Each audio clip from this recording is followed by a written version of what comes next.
several traffic problems this morning. Chip Wagner will run down the list coming up. There's nothing wrong with the word cute for a car. If you saw Ed Wallace's note, he'll send us a little note kind of previewing his review a little bit here. Right. And this one was, you just didn't have a lot to say about this one, Ed. Well, Tim, that may be right. It's a new Infiniti, and the base price on it's great, $29,950 for a little compact luxury crossover. But by the time they delivered one to the driveway, it was $43,000.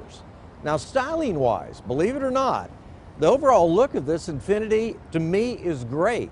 In fact, this back design pattern that, to me, doesn't work as well in their mid-sized SUV actually makes this one look cool.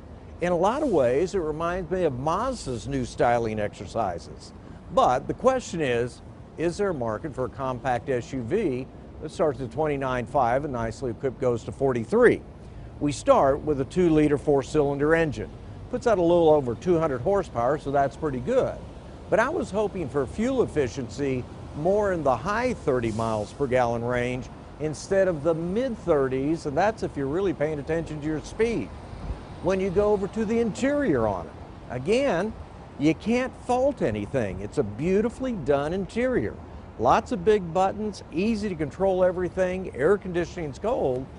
But a lot of the manufacturers that are mainline, whether it be Honda or Nissan or Toyota, are putting really nice interior on their midline cars that would compete against this.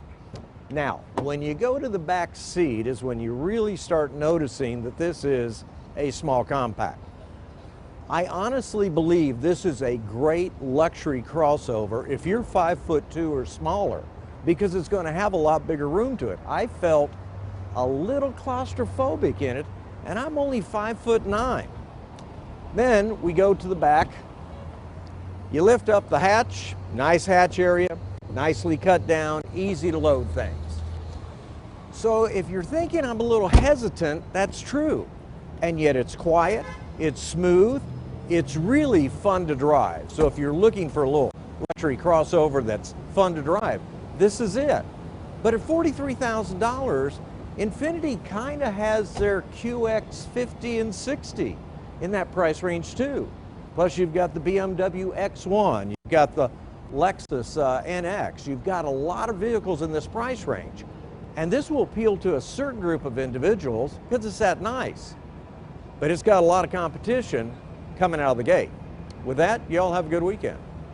Thank you, Ed. Yep, Ed on the radio, 570 KLIF, tomorrow, cars and more.